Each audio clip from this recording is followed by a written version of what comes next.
Кочоевич.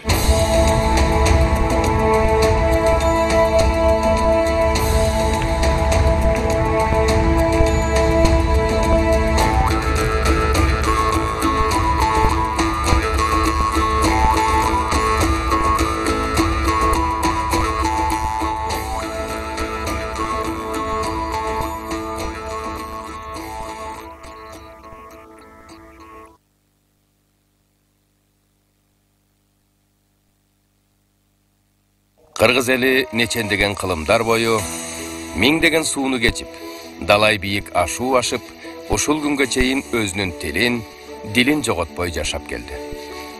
Эл болуп жашоосу үчүн анын эрежеси, салты, нарк насили болушу абзел.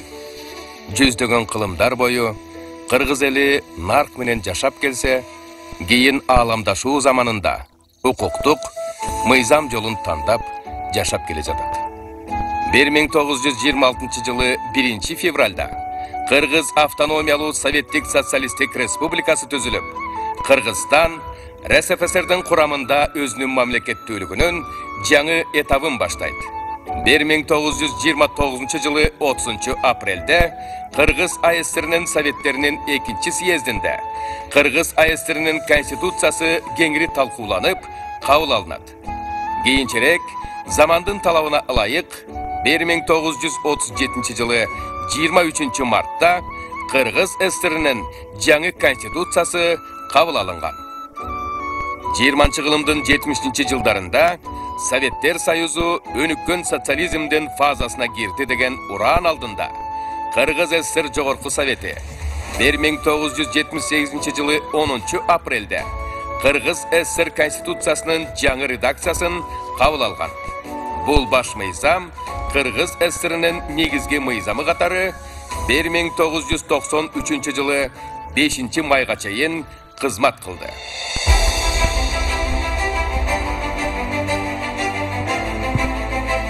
Бир 1990 жылдын 15 декабрында кийин Кыргыз тарыхына легендарлуу парламент деп кирген парламент тарыхый бир чечим кабыл алды.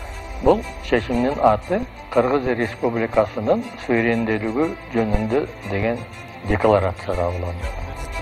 Мына ошол декларацияда эгемендүү суверендүүлүккө кадам жасап жаткан мамлекетибиз өзүнүн символдорун иштеп чыгышы керек. Бул символдору деген желек, герб, гимн, улуттук валюта жана башкалар.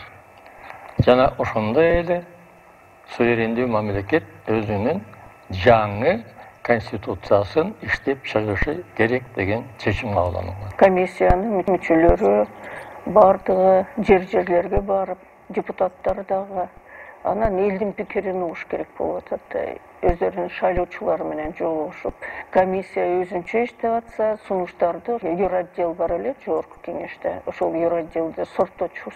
92 жылы июндун башында жумуштук топ түзүлдү. Профессор Леонид Исидорович Левитин, президенттин кеңешчиси, ага мүчө болуп юстиция министринин биринчи орун басары Касаков Серикул Касакович кирди. Управлениянын начальниги Мукар Шалкакович Чолпонбаев кирди. Президенттин аппаратынын юридикалык бөлүмүнүн башчысы Нарымбаев Данияр Изиш кирди. И мен 5 киши. Кайсы өрөндөн кандай маселелер боюнча сунуштар болуп атат. Ушул бир топ кагаз жүзүндө келгенде ооз экиде айтылып атты. Ошолордун баардыгын иреттеп, анан комиссияга киргизип, комиссия дагы аны карап, андан тышкары сыртта сессия чогулган сайын эле биз демократпыз, анан демократия керек деген топтор болуп атты. Бул комиссияны иштеп чыгууга келгенде биз дүйнөлүк практиканы өзгөчө батыш өлкөлөрүнүн конституциялык түзүлүшү боюнча, конституциялары боюнча терең изилдөөлөр жүргүзүп, ошонун ичинен кайсынысы бизге туура келиши мүмкүн, кайсынысын биз өзүбүздүн өзгөчөлүгүбүз, мамлекетибиздин, элибиздин менталитеттин өзгөчөлүгүнө жараша ошолордон адаптация кыла турган жактары барбы, жокпу деген ой пикирлер дагы каралды. 6 ай ошол комиссия концепцияны алып келип, жогорку кеңештин талкуусуна койгондон кийин, ошол талкууда биз конституцияны мынандай багытта иштеп чыгышыбыз керек деп ой пикирге келгенден кийин, элдик талкууга чыккандан кийин анан конституция жазыла баштады. Ушул жумушчу топ июндун башында тиги Чолпон Ата шаарында президенттин резиденциясында жумушту баштадык. Ал топтун эң жаш мүчөсү мен болчумун, 31 жашта элем. Конституциянын долбоорун кол менен жаздык. Леонид Исидорович Левитин мындай сунуш киргизди. Ар бир өңүр кагазга мамлекеттин атын жазгыла деп. Ошондо мен мамлекеттин атына Кыргызская республика деген атты сунуштадым. Чоң дискуссия болду и профессор Левитин жумушчу топтун жетекчиси катары макул болду. Скобкага кыскача Кыргызстан деп жазалы деп. Ошондо биринчи статьяны биз баштадык. Конституция Кыргызской республики. В скобках Кыргызстан депчи. Мамлекеттик бийлик тең салмактуу үч утакка бөлүнүшү керек деп аныктады. Аткаруу бийлиги, мыйзам чыгаруу бийлиги, анан кийин сот бийлиги деп.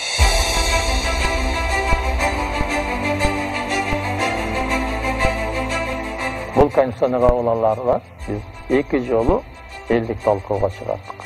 Ошол жыйындарга миллиондон ашык киши катышып, 100 миңге жакын киши талкууга катышкан. 10 миңге жакын ар түркүм сунуш пикирлер айтылган болчу. Өтө кыйынчылык менен өттү биздин конституция. Кээ бир моменттерде мындай ой пайда болчу да, что бул конституция кабыл алынбай калышы мүмкүн деген ойлор да болуп атты. Мына ошол көз карандысыз суверендүү демократиялык өлкө өзүнүн биринчи конституциясын 5 май 1993-жылы кабыл алды.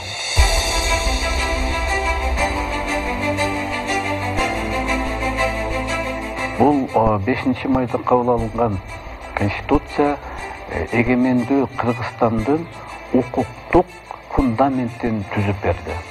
Конституция эң жогорку бардыгына милдеттүү түрдө жазылган закон катары күчүнө ээ кылдык да. Анан кийин ал жерде ачык айкын жазылган Кыргызстанда жергиликтүү бийликтен баштап бардыгы ошол конституциянын чегинде гана ошол конституцияда жазылган эрежелерге баш ийиш керек. Бизди сынап чет мемлекеттен көп эксперттер, өкүлдөрү келип атышты, кээ бирөөлөр кызыгуу менен, көп чынын айтканда сын көз менен карап. Анан келип өздөрү көрүшүп, кийин анан Кыргызстанды дагы ошол чыныгы биздин өрөөндөгү демократиялык аралча экен деп атка комбодук деле эсиңерде.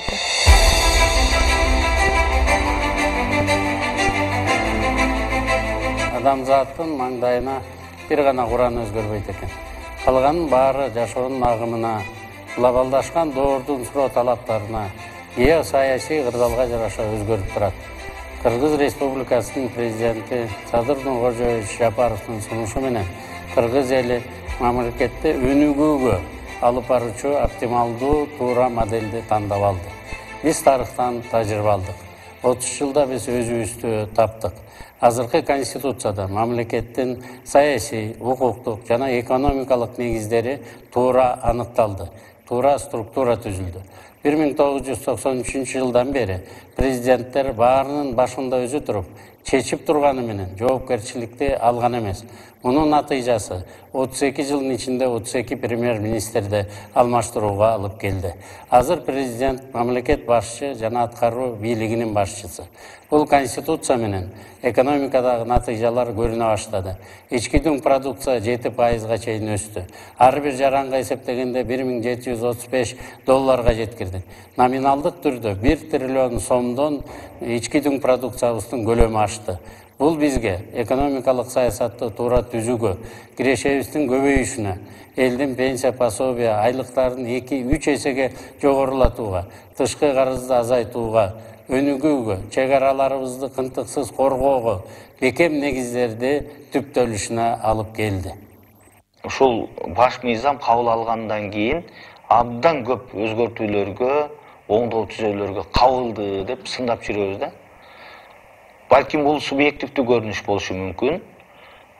Туура ошондой болуп келатат. Бирок жалпы караганда баш мыйзам бул сөзсүз учурдун, мезгилдин талабына, чакырыктарына жараша өзгөрүп турушу бул мыйзам ченемдүү табигый көрүнүш. 93-жылдан бери бардыгыбызга белгилүү 10 чакты жолу конституциябыз өзгөртүүлөргө дуушар болгон. Бирок бул жерде өзгөчө белгилеп кетиш керек. Ошондон бери бардык баалуулуктар кандай бекитилсе 93-жылы ошолор өзгөртүүсүз келген. Бул өзгөртүүлөр көбүнчөсү ушул мамлекеттик бийликтин бутактарынын ортосундагы мамилеси тууралуу, ыгар укуктары тууралуу өзгөрүүлөр болгон. Ал эми мындай жалпысынан караганда мамлекетибиздин демократиялык принциптер, укуктук принциптер, адамдын укугу жана эркиндиги бул эң чоң баалуулук деген принциптер өзгөрүлгөн эмес.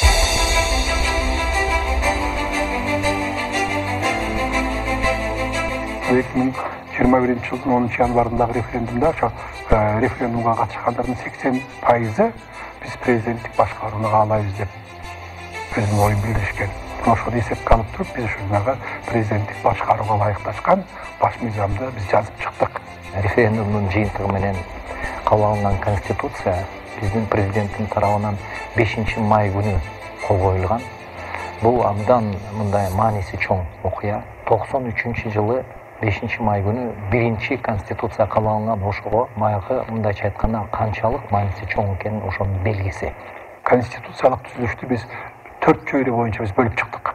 Бул саясий чөйрө, бул социалдык чөйрө, бул экономикалык чөйрө, маданий чөйрө депчи так берүүгө аракет кылдык. Конституциялык иденттүүлүктү биз ошолордон эске алдык. Эл бийлиги деген түшүнүктү киргиздик.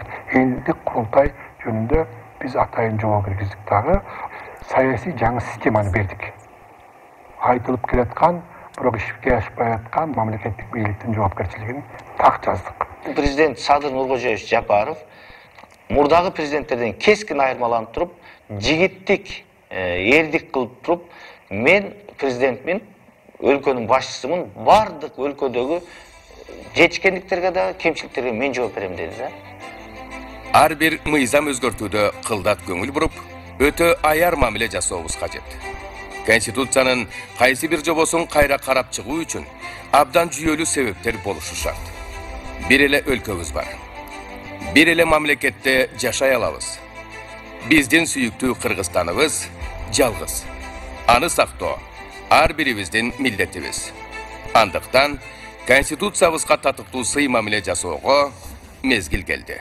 Ар бир конституция 96-жылы болобу, 2010-жылы болобу, 2021-жылы кабылган конституция бардык ушул фундаменти болуп, баягы 5-май 93-жылы кабыл алынган конституция эсептелинет да. 30 жылдык өзүнүн тарыхы бар.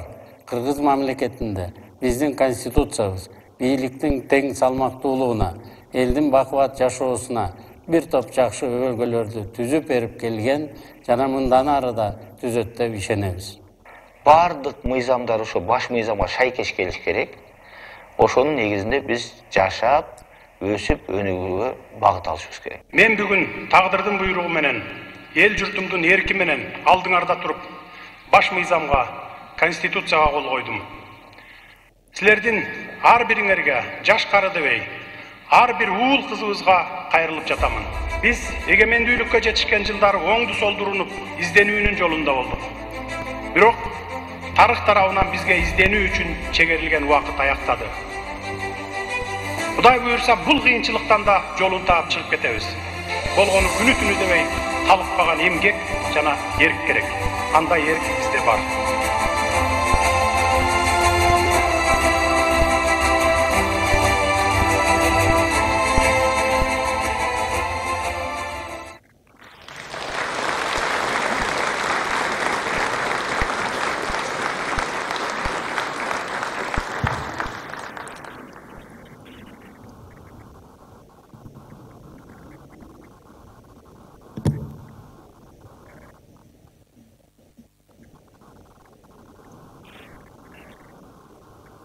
Кыргыз Республикасынын мамлекеттик туусу жана Кыргыз Республикасынын Конституциясы алынып кирилсин.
Урматтуу президент Садыр Нуркожоевич, кымбаттуу бүгүнкү салтанаттуу иш-чаранын коноктору, 5 май Конституциянын күнү катары негизги мамлекеттик майрамдардын башында турушу бекеринен эмес.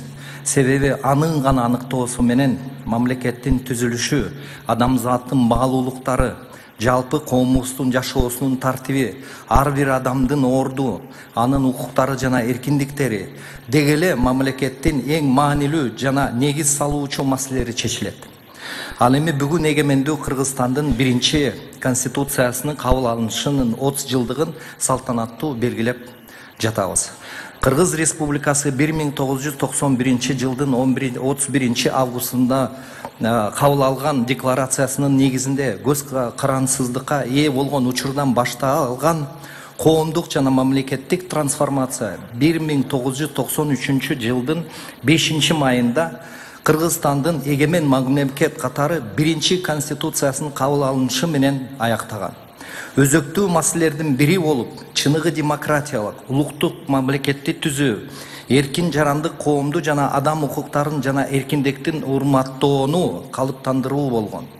1993 жылдын 5 майында Кыргыз Республикасынын Конституциясынын кабыл алынышы менен Кыргыз мамлекетинин көз карансыздык, эгемендүү, демократиялык, унитардык, укуктук, светтик жана социалдык деген негизги белгилери түбөлүккө бекитилген. Элдин бийлиги, сөз эркиндиги, ар бир адамдын мамлекет үчүн жеке баалуулугун таануу ошол Конституциянын өзөктүү жетишкендиктери десем жаңылышпайм. Өлкөнүн баш мыйзамына киргизген көптөгөн өзгөртүүлөргө карабастан 1993 жылдын 5 майындагы Кыргыз Республикасынын Конституциясынын негизги принциптери бүгүнкү күнгө чейин өзгөрүүсүз бойдон калууда. Дал ушул Конституция азыркы 30 жылдан ашык мамлекетибиздин социалдык жана экономикалык өнүгүүсүнө түрткү болуп, тийиштүү шарттарды түзүп келе жатат. Негизинен Конституция бул мамлекеттик бийликти түзүүнүн жана ишке ашыруунун формасы, алардын ыйгарым укуктарынын чеги, инсандын укуктарын жана эркиндиктерин ишке ашыруу эл аралык стандарттарга шайкеш келген механизмдери, бийликти бөлүштүрүү, ыкмаларын камсыз кылуу, бийлик бутактарынын ортосундагы тең салмактуулукту сактоо маселелери боюнча коомдо саясий күчтөрдүн көз карашынын компромиссине алып келген оор жана татаал иштин жыйынтыгы десек болот. Кириш сөзүмдүн аягында бардыгыңыздарды Кыргыз Республикасынын Конституциясынын кабыл алынышынын 30 жылдыгы менен чын дилимден куттуктайм, элибизге тынчтык жана бакубатчылык каалайм. Кыргыз Республикасынын Конституциясынын кабыл алынышынын 30 жылдыгына арналган салтанаттуу аземди ачык деп жарыялайм.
Сөз Кыргыз Республикасынын президенти Жапаров Садыр Нуркожоевичке берилет.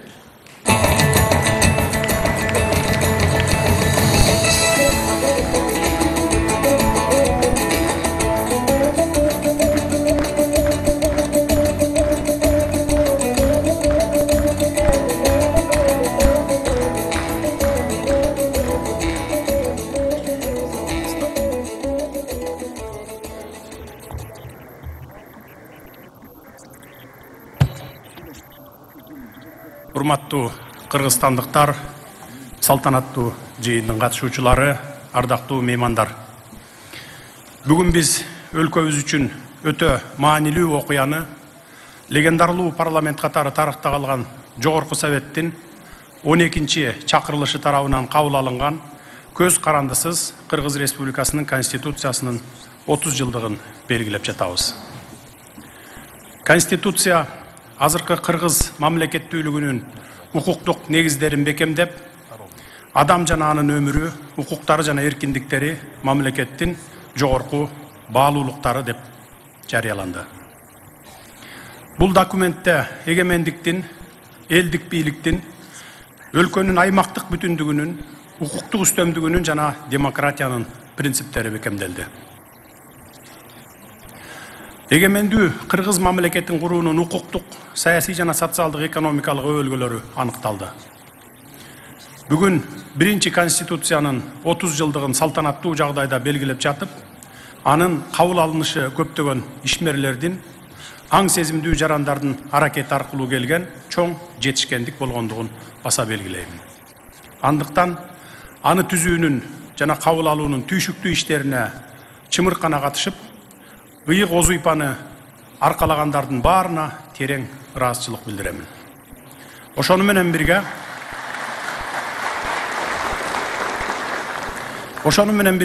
элибиз кылымдар бою көксөп келген, эгемендүүлүктүн түп мүдөөсүн туюнткан, Кыргызстандын саясий, укуктук жана экономикалык системасын аныктап турган баш мыйзамыбыздын 30 жылдык мааракеси менен куттуктоого уруксат этиңиздер. Урматтуу кыргызстандыктар, урматтуу коноктор, эгерде кыргыз мамлекеттүүлүгүнүн конституциялык өнүгүүсүнүн тарыхый этаптарына учкай кайрылсак, анда бул өнүгүү Кыргызстандын азыркы мамлекеттик эгемендигинин калыптанышы менен байланыштуу экендигин белгилей кетүүбүз кажет. Кыргызстанда эң алгачкы конституция 1929 жылдын 25 апрелинен 30 апрелине чейин болуп өткөн бүткүл кыргыз советтеринин 2-чи съездинде кабыл алынганы белгилүү.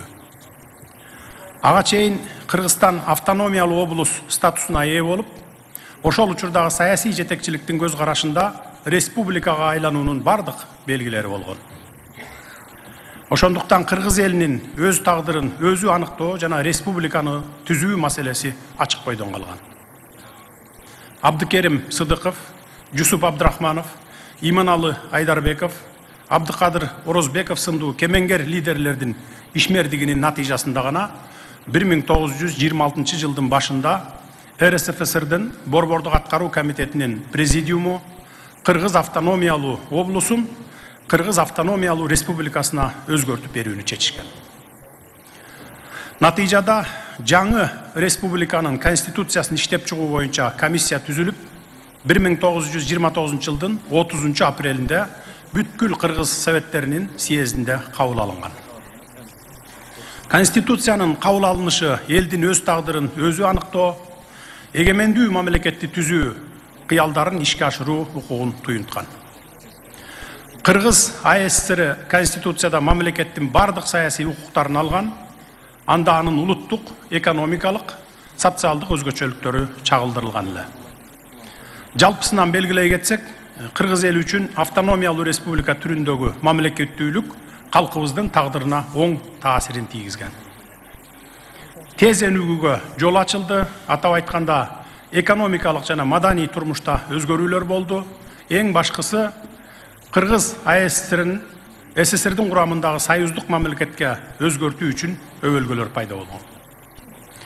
Ал эми дагы 10 жылга созулган талбаган аракеттердин натыйжасында Кыргыз АССР 1936 жылы Союздық республика болып түзілді, жана түздөн түз СССРдын курамына кирди.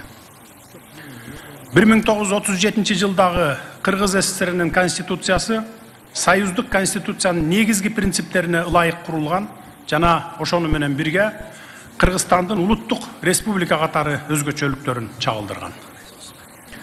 Алар коомдук түзүлүш, жогорку жана жергиликтүү бийлик, башкаруу органдары, сот жана прокуратура, жарандардын негизги укуктары жана милдеттери шайлоо системасы жөнүндө главаларында чагылдырылган. Бирок кийинки жарым кылымдай убакыттагы советтик коомдогу терең өзгөрүүлөр коомдук турмуштун бардык чөйрөсүндө таасирин тийгизди. Бул өзгөрүүлөрдүн баары жаңыланган конституциянын кабыл алынышына ыңгайлуу жагдай жаратып, жаңыланган конституцияда өз жолун табууга тийиш эле. Ошентип, Кыргыз СССРнин конституциясынын долбоорун иштеп чыгуу башталды. Ал 1978 жылдын 15 мартында Кыргыз СССРнин Жогорку Советинин президиумунун жыйналышында каралып, андан кийин жалпы элдик талкууга чыгарылды.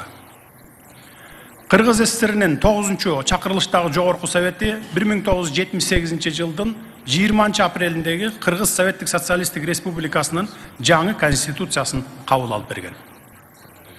Ал толугу менен СССРдин конституциясынын жоболоруна жана принциптерине ылайык келген.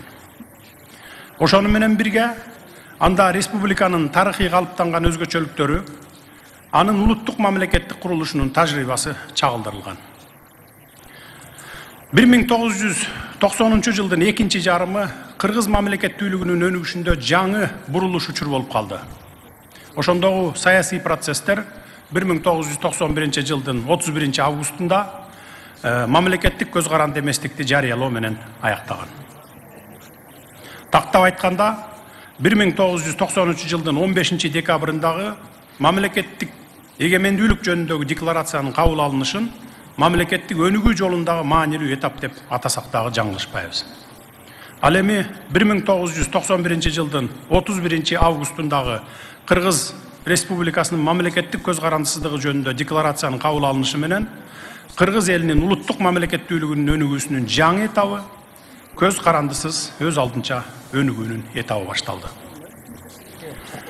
Урматтуу кыргызстандыктар, ардактуу коноктор, 1993 жылдагы конституциянын негизинде Кыргызстанда постсоветтик мамлекеттин жана коомдун масштабтуу революциялык трансформациясы башталган.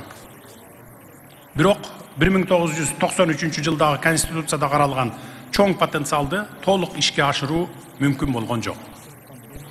Ар бир мамлекеттин конституциясынын мазмуну убакыттын талабына ылайык өркүндөтүлүп жана жаңыланып турат. Бул мыйзам ченемдүү көрүнүш.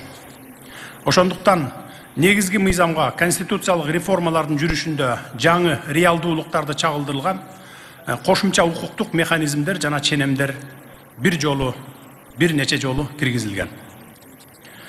Биринчи кезекте мамлекеттик институттарынын функциялары жана ыйгарым укуктары менен байланышкан саясий жана конституциялык укуктук проблемаларды чечүү үчүн 1993 жылдан 2016 жылга чейинки мезгилде 9 ирет конституциялык реформа жүргүзүлгөн.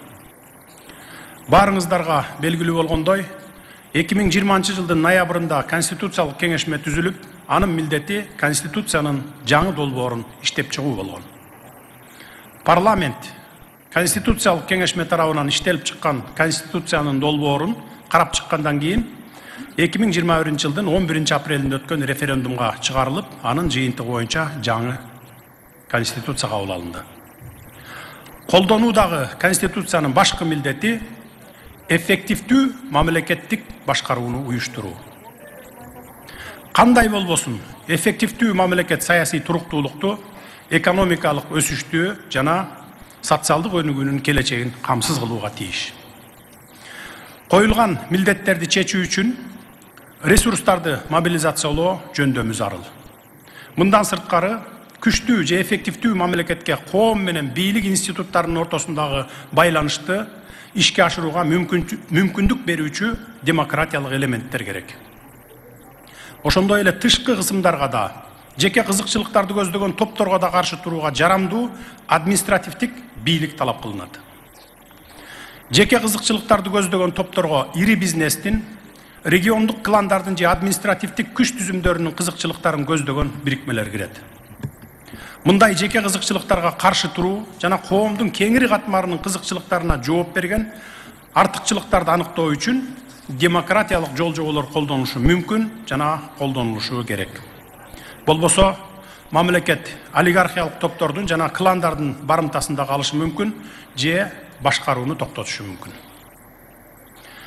Урматтуу кыргызстандыктар, биз Конституциянын ченемдери менен принциптеринин сакталышын жана жүзөгө ашырылышын камсыз кылуу үчүн тынымсыз иштешибиз керек.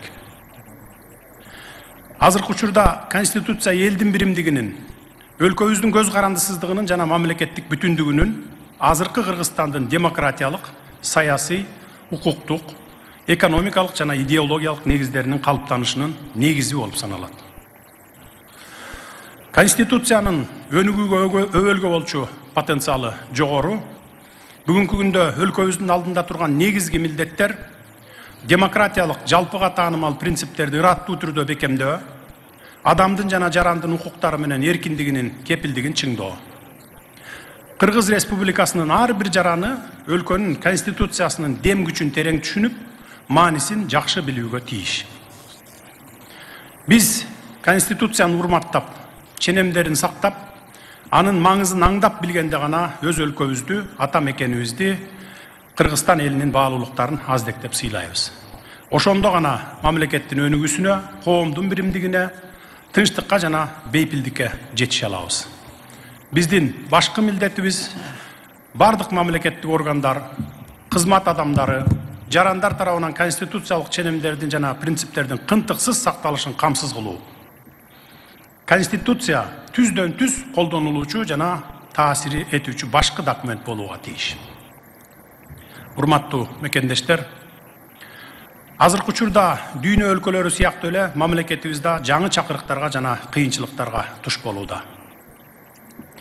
Биз дүйнөлүк экономикалык кырдаалдан, жумуш орундарынын жетиштигинен, эмгек миграциясынан, ошондой эле саламаттыкты сактоодогу көйгөйлөрдөн улам келип чыккан экономикалык кыйынчылыктарга кирептер болдук. Мындан тышкары биз жаратылышты жана анын ресурстарын келечек муундар үчүн сактоону камсыздоо аркылуу экологиялык саясатыбызды өнүктүрүүнү улантышыбыз зарыл. Андыктан айлана чөйрөнүн булганышын азайтуу, энергиянын натыйжалуулугун жогорулатуу жана энергиянын кайра жаралуучу булактарын өнүктүрүү багытында аракеттерибизди күчөтөлү. Учурда дүйнө COVID-19 пандемиясынын кесепеттери, климаттын өзгөрүшү, терроризм жана экономикалык кризистер сыяктуу көптөгөн кыйынчылыктарды баштан кечирип жаткандыгын баса белгилеп кетким келет. Биз биргелешип аракеттенгенде гана бул көйгөйлөрдү жеңип, жарандарыбызга тынчтыкты, туруктуулукту жана бакубаттуулукту текши камсыз кыла алабыз. Ошону менен катар эле экономикабызды өнүктүрүү жаатындагы аракеттерди улантып, чет өлкөлүк инвестицияларды тартышыбыз кажет. Айрыкча инфратүзүм, анын ичинде жол, энергетика жана транспорт тармактарынын өнүктүрүү маанилүү. Мындан сырткары, жарандарыбыздын сапаттуу кызмат көрсөтүүлөргө жетүүсүнө, сапаттуу билим алуусуна жана ден соолуктарына кам көрүлүшүнө, калктын аялуу катмарынын укуктарынын корголуусуна олуттуу көңүл буруу зарыл. Санариптүү ордо маалыматтык технологияларды өнүктүрүү менен мыйзамдаштыруу, маалыматташтыруу чөйрөсүндө болгон мүмкүнчүлүктөрдү толук пайдалануу аркылуу мамлекет менен элдин өз ара байланышын кыйла жогорку деңгээлге чыгаруудагы зарыл иштерден болуп саналат. Жарандар менен бизнес өкүлдөрү мамлекеттик органдар менен мамлекеттик уюмдарга кайрылууда кыска убакыт жана аз күч жумшай тургандай, эң башкысы иштин натыйжасын, үзүрүн бере турган чечимдерди иштеп чыгууга дагы активдүү катыша тургандай шарттар түзүлүшү керек. Дебюрократизация коомдун жашоо тиричилигинин бардык аспектилерине жетүүгө тийиш. Кыргыз Республикасынын Конституциясы жарандарыбыздын укуктарын коргоого жана мыйзам алдында теңдигин камсыз кылууга милдеттендирет. Биз бардык жарандарыбыздын, анын ичинде аялдардын, балдардын жана мүмкүнчүлүктөрү чектелүү адамдардын жарандык эркиндиктерин жана укуктарын камсыз кылуу үчүн күч аракетибизди жумшообуз керек.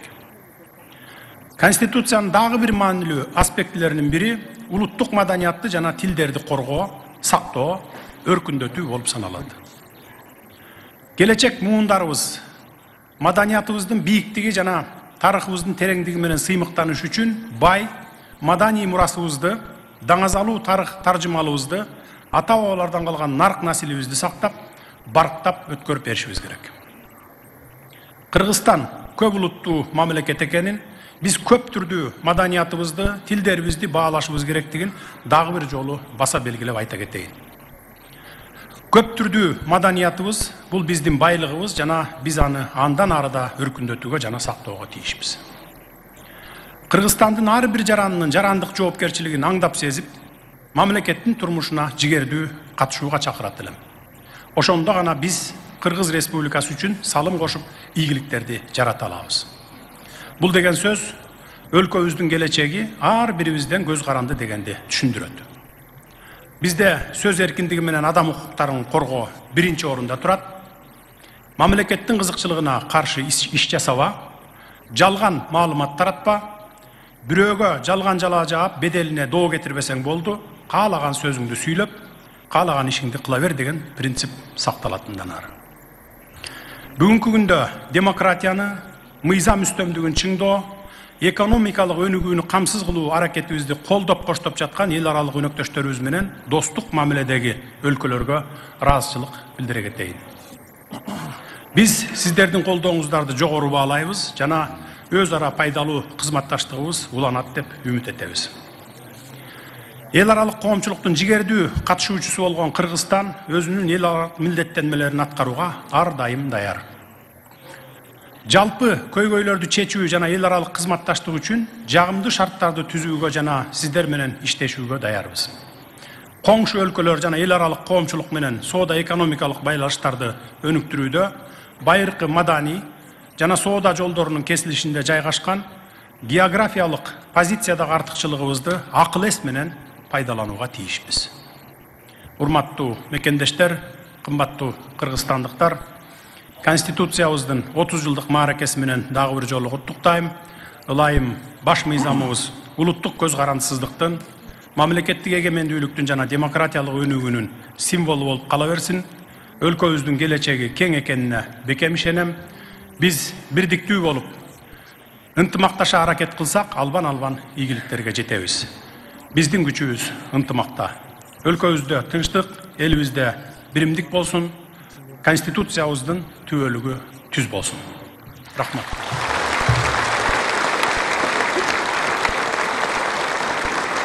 Кыргыз Республикасынын президентинин жарлыгы Кыргыз Республикасынын конституциялык негиздерин реформалоого кошкон олуттуу салым үчүн жана үзүрлүү мыйзам жаратуу ишмери үчүн Кыргыз Республикасынын президентинин администрациясынын, президенттин жана министрлер кабинетинин укук жактан камсыз кылуу башкармалыгынын начальниги Укушев Мурат Калиметович 3-чү даражадагы Манас ордени менен сыйлансын.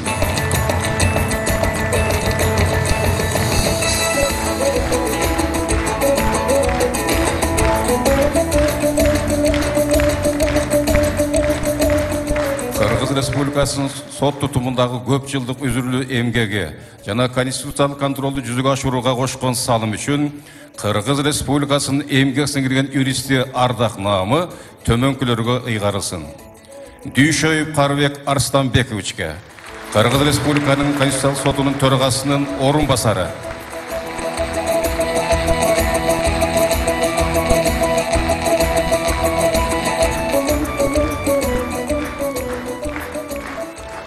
Жумабаев Латип Пазыловичке, Кыргыз Республикасынын Конституциялык судьянын сотунун судьясы.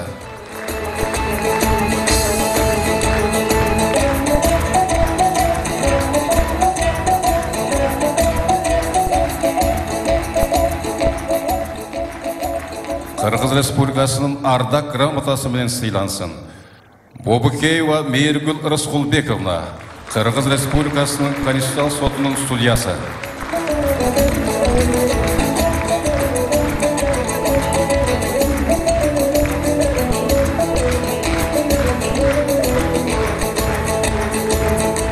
Кыргыз Республикасынын президентинин тескемеси конституциялық контролы жүзеге ашыруу сот бийлигинин жогорку органын ишке кошкон салым үчүн жана Кыргыз Республикасынын Конституциясынын 30 жылдыгынын майрамдыгы байланыштуу Кыргыз Республикасынын президентинин атынан төмөнкүлөргө алкыш жарыялансын.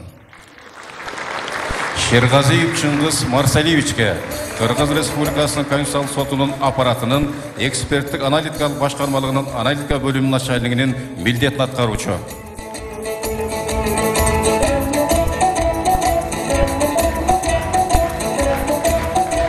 Төлөбалиев Максат Эсенбековичке Кыргыз Республикасынын Конституциялык сотунун аппаратынын эксперттик аналитикалык башкармалыгынын аналитика бөлүмүнүн улук консультанты.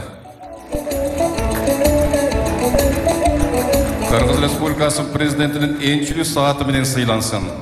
Асанкожоева Асел Асановна Кыргыз Республикасынын Конституциялык сотунун аппаратынын персоналдык башкаруу жана документтик камсыздоо башкармалык бөлүмүнүн жетектөөчү адиси.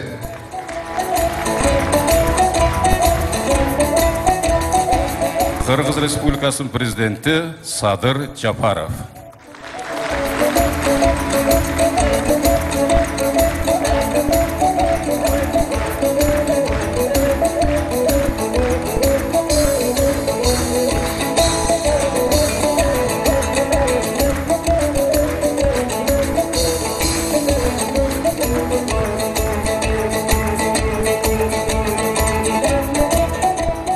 Кыргыз Республикасынын мамлекеттик туусу жана Кыргыз Республикасынын Конституциясы алынып чыгарылсын.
Кыргыз Республикасынын Конституциянын кабыл алгандыгынын 30 жылдык мааракесине арналган концерттик программабызды баштайбыз. Шекербек Шеркулов, эркиме бийди койгон Мелис Асылбашев Нурдин Түгелов атындагы мамлекеттик акмарал би ансамбль аткарат. Ансамблдын көркөм жетекчиси жана башкы балетмейстери Кыргыз Республикасынын эл артисти Анаркүл Нургалиева.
Манас эпосынан үзінді.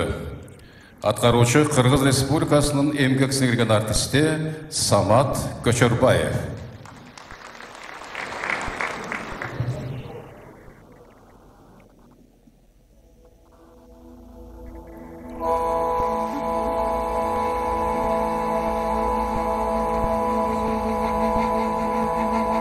Ақ сақалын жайқаған қареміне болушы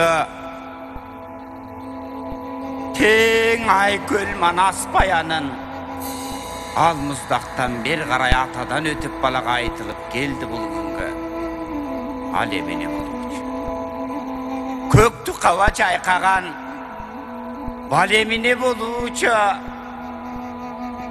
көңкі қырғыз баянын гүпілдетіп анасшы айтып келді бұл күнгі ал еміне болушы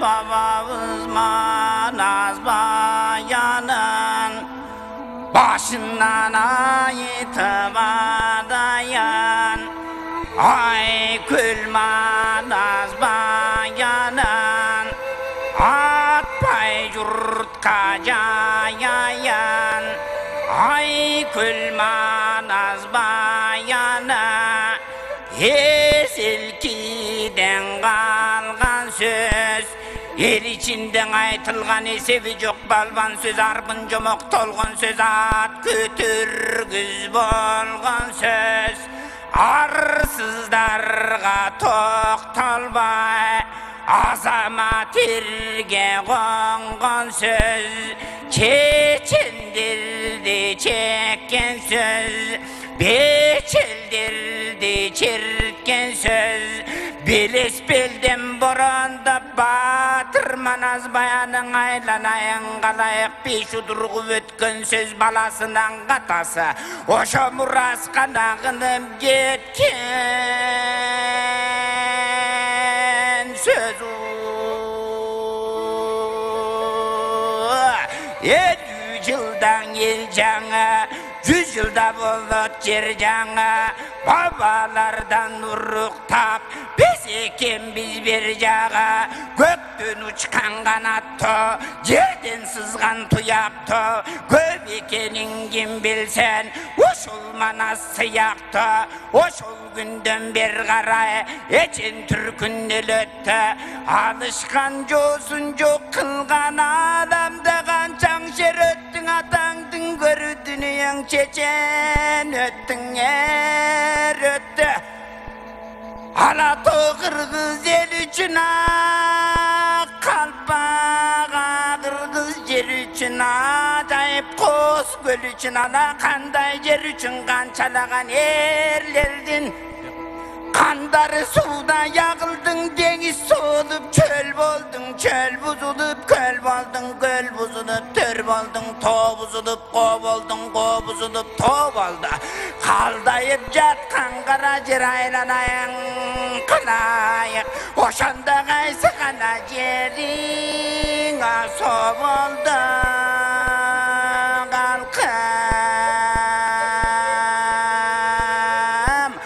Aykül Manaz kim bolgan adamga аты дүң болған тек Алтайда туылған Aykül Manaz кабылдан 40 чора курап бир кылган тедегейин тең кылган атсыз келген бир чора атсыз келген чорага аркар туяк тез билек ат мыктысын мингизген тонсуз келген бир чора тонсуз келген чорага жакасың алтын жеңижес тон мыктысын кийгизген үйсүз келген бир чора үйсүз келген чорага алты гана тагыргы асемдеп жасап киргизген куладың таптап куш кылган курама жийип журт кылган тели куш таптап куш кылган тең тиген жийип журт кылган Aykül Manaz атабыз калың кыргыз журтунун Sülgönün ulagan, çaçılganın cıynagan Ak kalpak kırgız el üçün ay köl Manaza tavız aylanayın kadayak Maminti bamanat kanacadın kıynagan düğne Aykül manaz canından aksakalın caykagan En altayçılık kıyında Oşandan aldın ala baykagan Balmenin olsun çaykagan Bol oturgan müşküldü bol edekti baykagan Aksakaldı ugarıya baka Yöngdün yer ötkün Mun oşandan yer baka Kırk çoranın barınan akılına saat gibi aytkan Mına mınday dep aytkan Bölünsöň börü jep ketet Bölünüp kaldı kırgız dep Bölök elge kep ketet Jarılsaň jolbors jep ketet Jarılıp kaldı kırgız dep Oşanda jamy jurtka kep ketet Asmanda uçkan algır kuş Asmanga uçup çıkkanda kanatı menen uçuçu Kayrılıp jerge kongonda kuyruğu menen konuçun Aylanayın çaralar manastan manas bolmaga Oşa barыбыздан gana boluçu halkın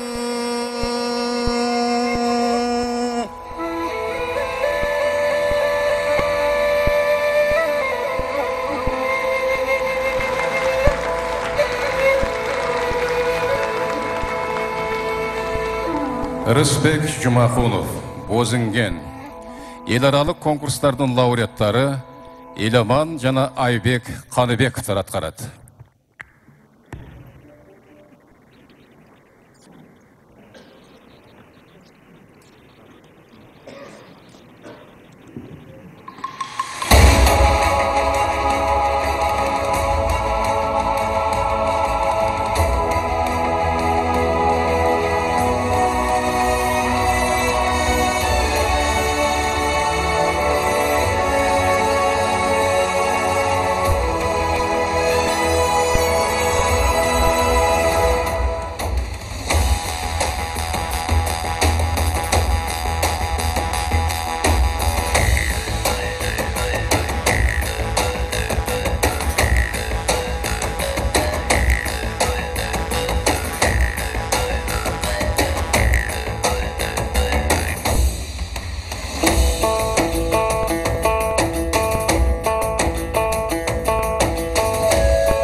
Ниязалы Борошев, Қарөзгөй. Еларалық конкурстардың лауреаты Ақа қомысшылар ансамбль атқарады. Ансамбльдің көркем жетекшісі Қырғыз Республикасының маданиятына еңбек сіңірген ишмері Ирина Сүйірқұлова.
Сөзі Алым Молдықанов жана Авланбек Жұмабаевтікі. Музыкасы Нурдин Төребековтікі «Баш мыйзам менин тумарым».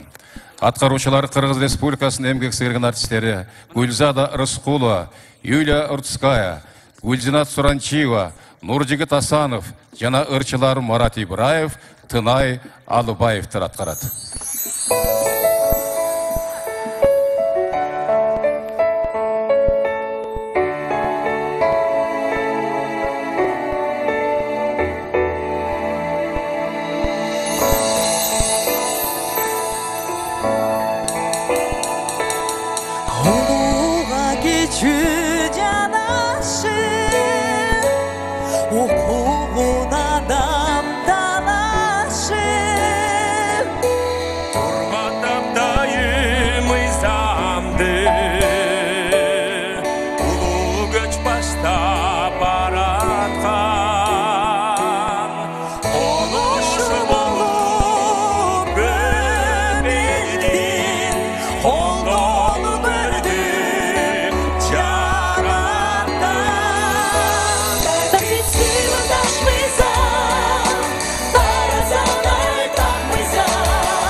Владимир Власов, Владимир Фере жана Абдулас Малдыбаевтер Айчүрек операсынан үзүндү.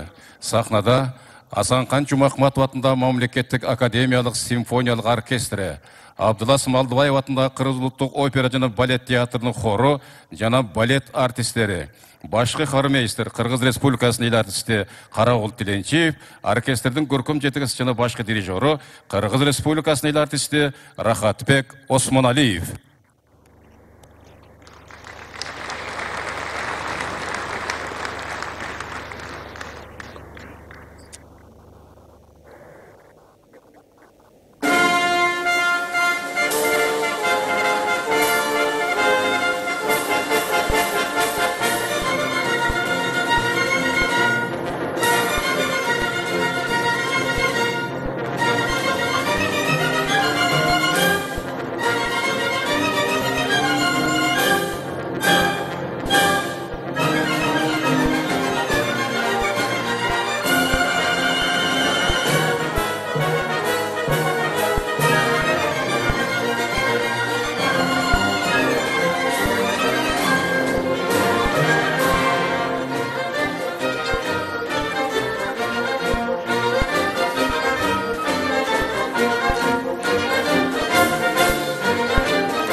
Сөзі Қиялбек Урманбетовтікі, музыкасы Мұратбек Бегалиевтікі. Қырғызстан. Атқарушылар Қырғыз Республикасының ел артисті Асель Бекбаева, Қырғыз Республикасының еңбек сіңірген артистері Телек Найманбаев, Айзырек Момунова, Нуржигит Асанов, Заира Райымбекова жана ырчылар Талант Тоқонбаев, Данияр Дөлөтбақов, Миран Жанарбаев жана Қырғызстан халқы ассамблеясының өкілдері қоштайды.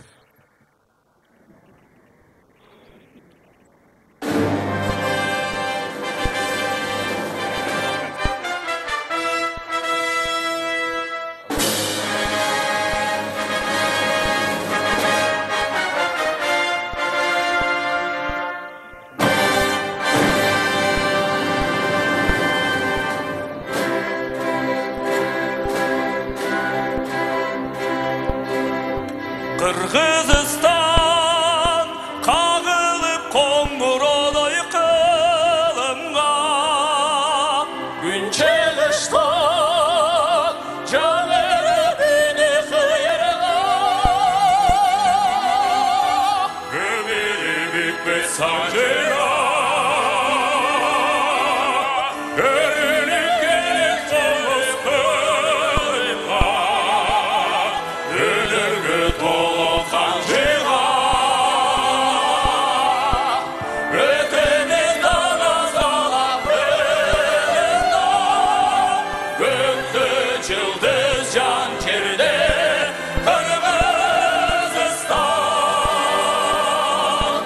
жарық жылдыздан жаным Кыргызстан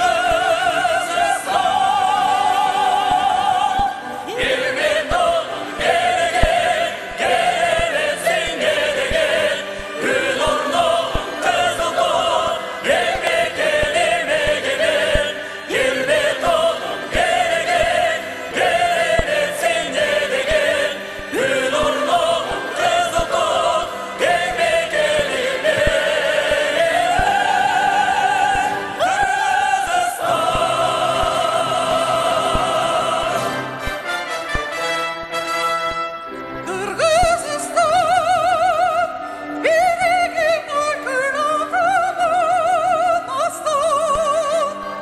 Жұлдыз ұшқан, бекер досой жарашқан.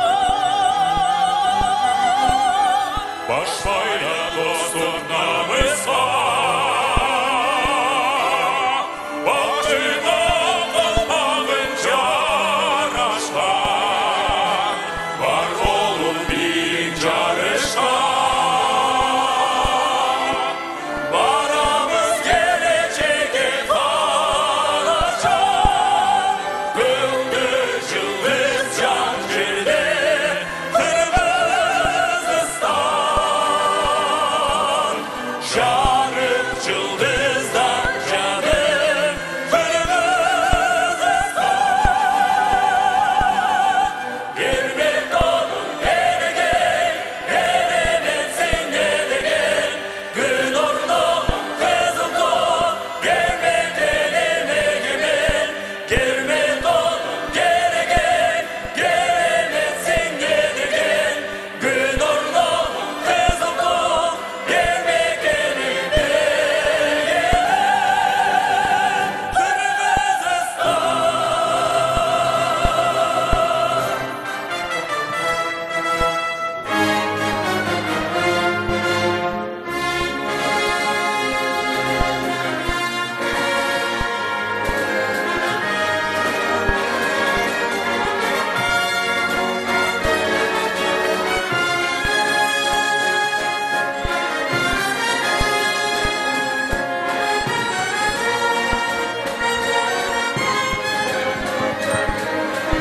Ермек толып келген, елеменсің елеген, күн орнығын қызыл туып, еңбек елемегенмен, ермек толып келген, елеменсің елеген, күн орнығын қызыл туып, еңбек